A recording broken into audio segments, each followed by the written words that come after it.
Hey, good afternoon, guys. Coming at you live from the home office here in Hudsonville, Michigan. You can see my backdrop here. We've had a little competition at our house each day. We have to submit a meme or a cartoon or something, and each day someone has declared the winner. I've not yet won, so I'm a little disappointed in that. But this was my latest. You can see the Where's Waldo social distancing edition. I thought it was really good, but the crazy thing is I have yet to be able to find him. So I'm not sure what's going on with that, but it's been a challenge, but we'll see if ultimately I can lock in there. I'm going to go ahead and share my screen. We are diving into chapter 13.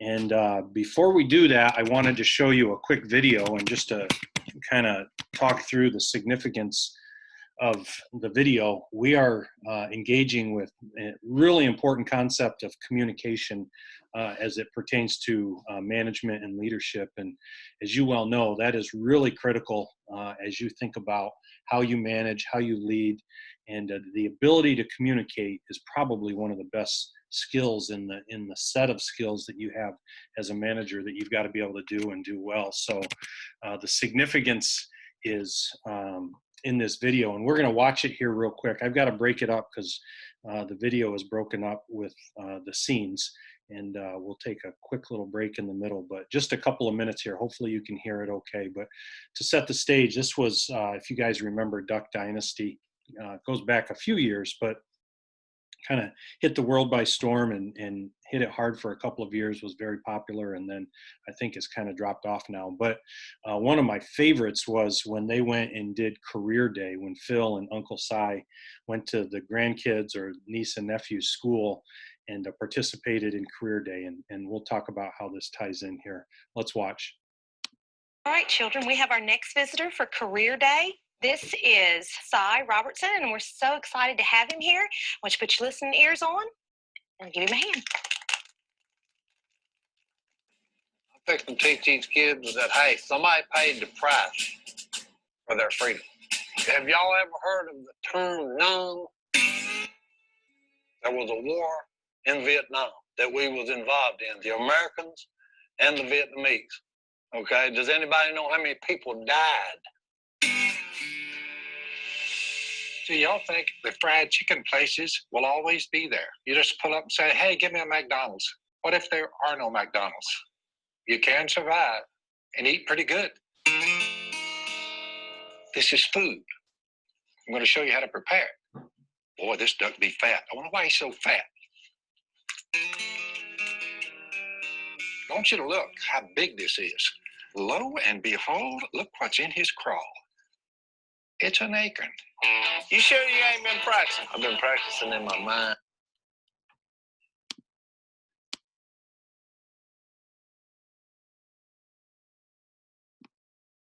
All right, here goes part 2. Now watch. See right here? There goes his wing. The duck's head has now been removed. Ooh, a little bloody. There's a lot of things they can learn from an old guy like me that would be very helpful. How do you catch something in the woods and eat it? They need to know that. I'm going to push down with this finger, and I'm grabbing up in there. And 1, 2, 3. Oh, gosh. That concludes my little session with you kids. It was what can I say? It was awesome. Pretty cool, huh? People got shot up. The medic was running around, fixing them all up, propped this guy against a tree, had a shoulder wound, stopped the bleeding. There's a Bengal tiger, grabbed this guy he just bandaged, dragging him off. They got to kill the tiger, and there ain't nothing but blood spraying everywhere. I think that'll be just fine. Thank you. Thank you, Mr. Si. You're welcome. I don't think it could have gone any better. Some of them may wake up at night, when nightmares over. But that may not be a bad thing. I don't remember having no career day at where we was at high school. We were too busy working. I would say Career Day was a roaring success. We taught them about life. We taught them about death. We taught them about food. Great job.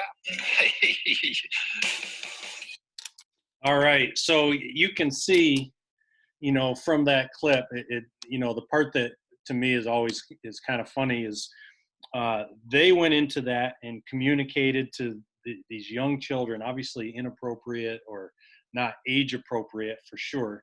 And their take at the end, I love their two lines, was he says, "What can I say? I thought it was awesome." And then Uncle Si's, "I don't think that could have gone any better." And then as they're walking out, it was a big success. And it's really important as we think about communication that what you communicate and what's been heard have to be on the same page, if you will. That's really, really important, because there are times that when you think you've communicated in some way, whether it's a conversation or whether it's in a memo or something along those lines, and what's been received and what they're taking away in terms of perception of what you've communicated is really important. And so we will talk about that a little bit as we go through uh, this few minutes ahead of us here on communication.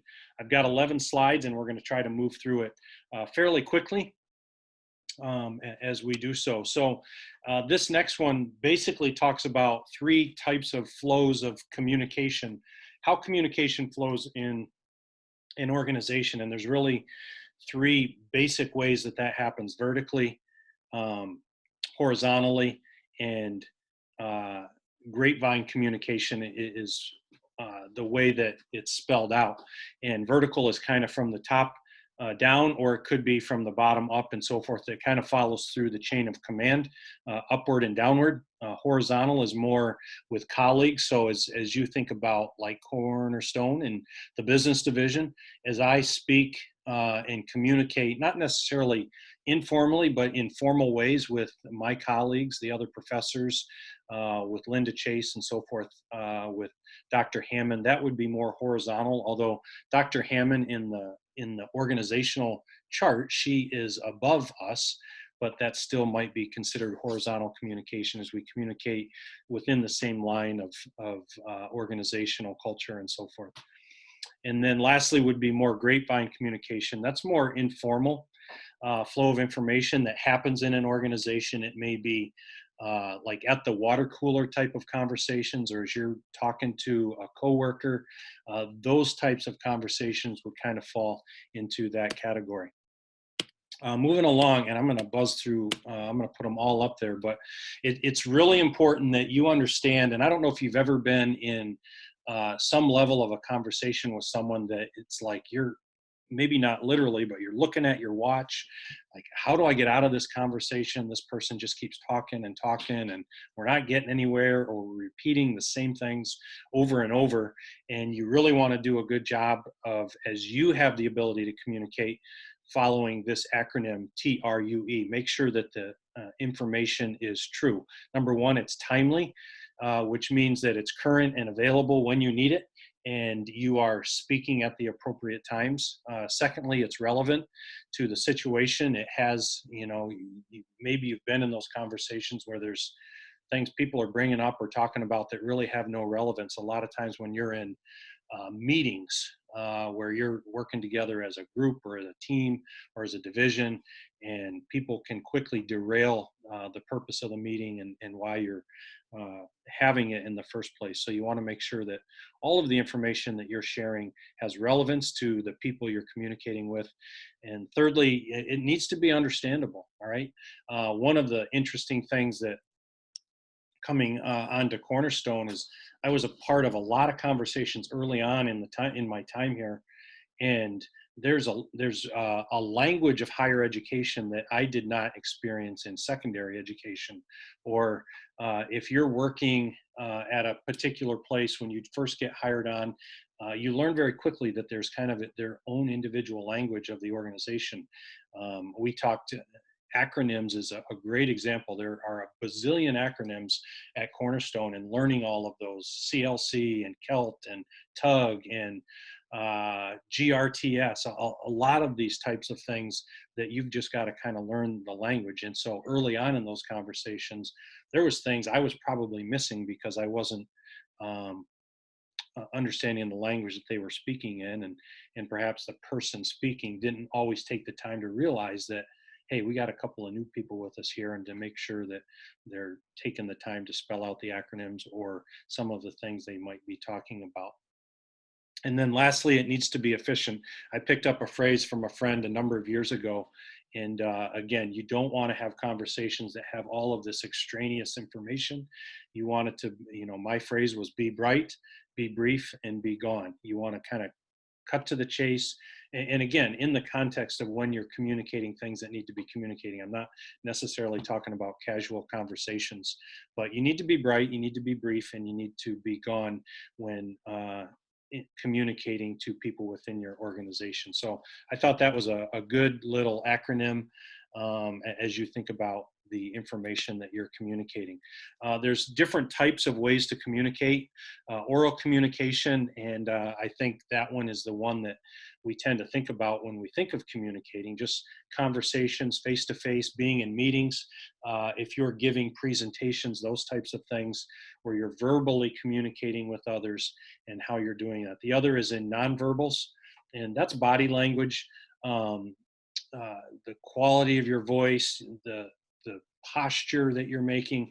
I had a little phrase. I used to run basketball camps, and one of the first things that I would do at the beginning of the week at basketball camps was to give our campers a definition of listening.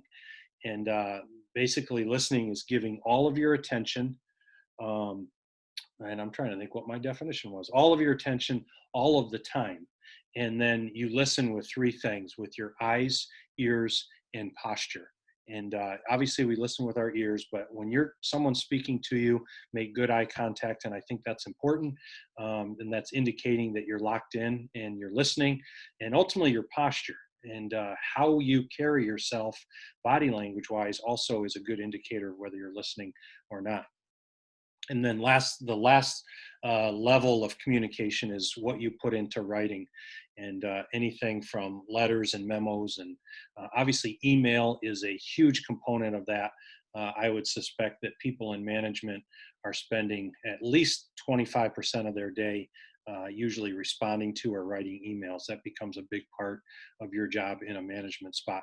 And so just understanding those are kind of the different modes or modalities of communication as you think about this chapter as well. It's important, kind of springboarding off of that, as you're talking about the information that you are going to communicate, there are modes, that the ones we just looked at, that some are better than others for particular tasks or things that need to be communicated. So as you kind of read down through here, if you have to have a hard conversation about performance, or it might be a performance evaluation at the end of the year, and there's going to be some difficult things that need to be said, don't shoot them a memo and spell out all the things that they've not done well and that they need to do better, and just send it via email or something like that. Certainly those types of conversations need to be face-to-face, and while challenging at times, they definitely need to be a face-to-face conversation. Written can be more when you're communicating just basic information, how to do something, facts about what we're doing and so forth. Very just informational type of things often can be done best in writing, or follow-up type of conversations to actual conversations that you have. Sometimes you can follow up with those in writing to make sure that there's clarity about what you talked through, whether it's, again, with your team or with an individual. And then there's opportunity for combined channels for, as we say there, for important messages that recipients need to attend to and understand. So you can combine those as well, just kind of like I just talked through, a follow-up written communication that clarifies an oral conversation that you had. Moving along, and here's just kind of, and I'm not going to read down through all of this, but just kind of a diagram that walks you through the importance of face-to-face communications, and particularly when you're dealing with hard conversations, developing rapport,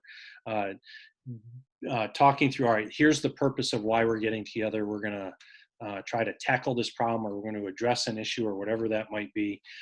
You talk through it, you transmit your message, and then ultimately you want to make sure that they have heard what you've communicated. And one of our slides we're going to get to here in a minute is the ability of asking someone to kind of paraphrase. I do this as a parent a lot when you're talking to your children, and sometimes you've given them some leeway to get a job done, and it doesn't get done. And so you know, the next time around you might say, all right, I'm going to ask you to do this, and this is what I want you to do, this is how I want you to do it, when it needs to be done, and so forth. And then before you set them free, you say, all right, spit it back to me what I've asked you to do, you know, in a paraphrase. And that's a really effective way to make sure that what you've communicated, they've heard. And not in a like demeaning or condescending sense, but just to make sure that that communication piece has happened, and it's happened well. All right, so I'm not going to again talk through each and every one of these, but obviously you know that there's barriers to communication. What stops good communication from happening? And there's a whole litany of different things that you can read down through here. Noise is one that, you know, just things that are distractions. It might be like, even in these videos, like how well of a job or how good of a job am I doing communicating? You might be watching this video while streaming a show, or you could be FaceTiming a friend at the same time or whatever. And so that will be a little bit of a barrier to me doing the best job I can in communicating to you.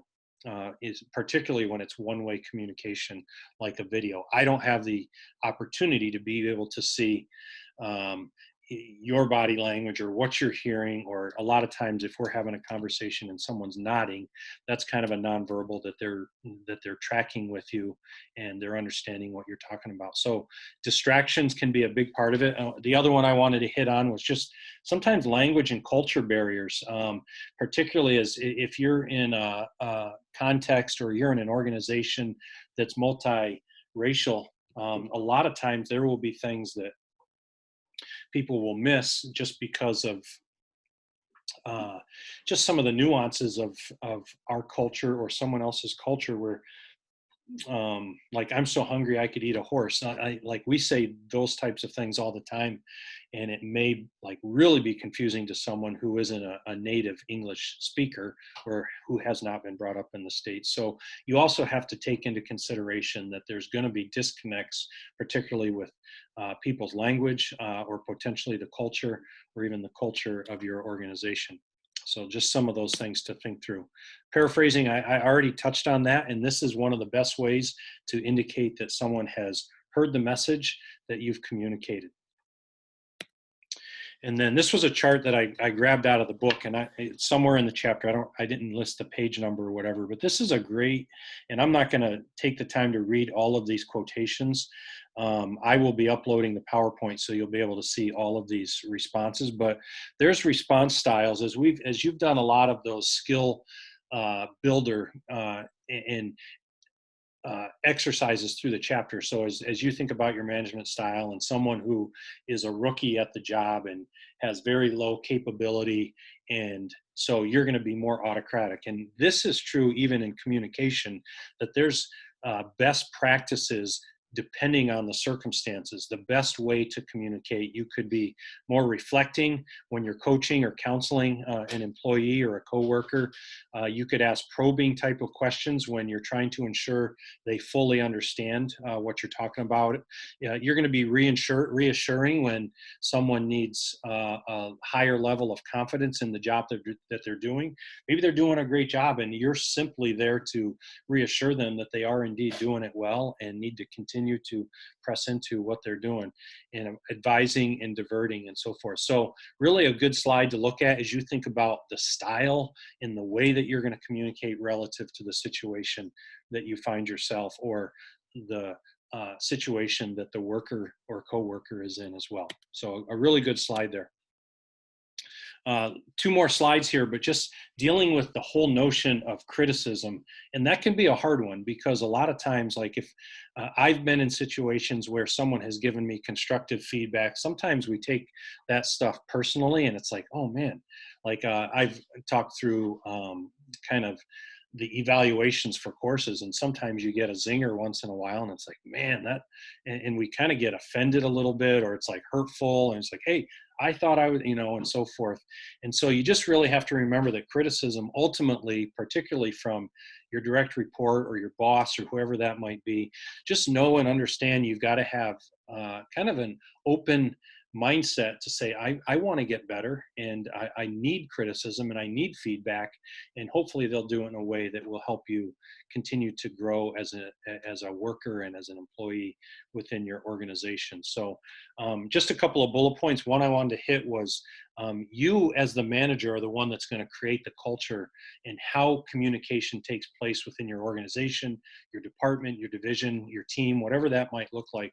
One of the ones that I read a book by Coach Krzyzewski, who's the basketball coach at Duke University, and maybe I've mentioned this, but he created what they call instant honesty, a culture of instant honesty, particularly in sports and with athletics. If you're in the course of a basketball game, you don't have a whole lot of time to say, hey, I'm going to say this in such a way, I don't want anybody's feelings to get hurt. And can we talk about what's going on here? You might be in a timeout. It might be a 30-second or a 60-second timeout. And he created a culture to be able to say, I've got to be able to be very candid and frank and have instant honesty in those situations, because we don't have the privilege or the ability to be able to take a long time to kind of talk through this and see how everybody's feeling and so forth. So it was this culture of candor. And sometimes you as a manager, you gotta, as you build relationships with the people you're working with, you've got to understand that there are times for instant honesty, or having a culture of candor, and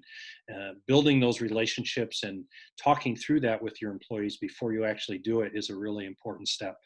Feedback is really best served when you are empathetic and they know that you're a trusted source. Again, I've talked about this even in sports. When coaches know, when players know that their coaches truly love them and care about them and have their best interest in mind, you generally can take criticism. And I think it's important that you build that trust. Relationships are always built on trust.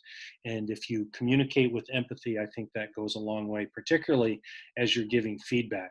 We've heard about the Oreo method, and I think that's kind of a fun one too, where you give a positive, something constructive, and then finish on the positive. I think can be a good model.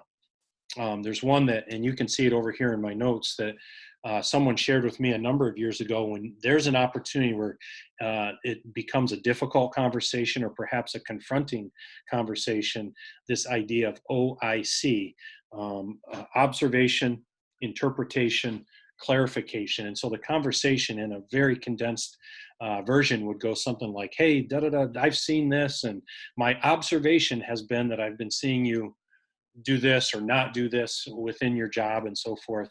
Now I interpreted that. You take it to the next step, is saying, hey, maybe you're not working to the full extent of your ability, or you're not understanding the job that you're supposed to be doing. And then the last step, can you clarify for me? So it gives them the opportunity then to speak into it. And I think if you just come into it with, guns a-blazing and saying you're a lazy leech and you're not doing the job, and if you don't get on track, you're going to find yourself walking out this door faster than those types of things generally aren't the best scenarios. So kind of a little insight that's not from the book. When you are giving criticism or feedback, just two kind of important points. Number one, don't make it personal. Really target behaviors or outcomes. I think that's always best, rather than making it personal. And then make sure that if you correct something, you also give the new behavior or the improved behavior that is going to correct the situation, so they can continue to work and grow through that scenario. And again, as I said, kind of the last part there, knowing that feedback and criticism is designed for your betterment as a worker and as an employee. So two sides of that conversation: one, when you have the opportunity to give feedback, and also when you're receiving some good points, I think, to keep in mind.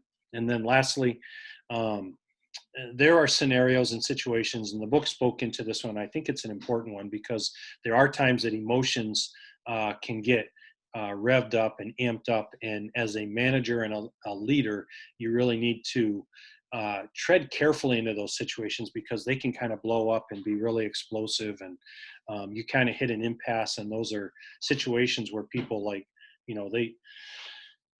lose the capacity to really meaningfully work through those situations in a constructive way. And someone may just blow up and walk out, or say things that they regret and so forth. So understanding, as you're working with a situation or a scenario when emotions are kind of heightened, just be reminded that your first objective and goal would be to kind of get that piece in check first before you dive into the meat of the conversation. And there are times it's good to say, you know what, this just isn't the best time to really have this conversation.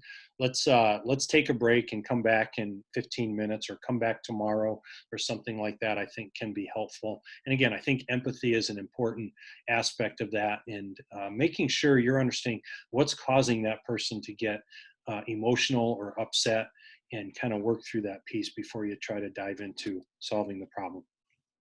All right, that was a really quick pass at a really important chapter relative to communication, and trusting that that gives you a little bit of insight on the valuable skill that this is to you in management and leadership. Trust you have a great day. Take care.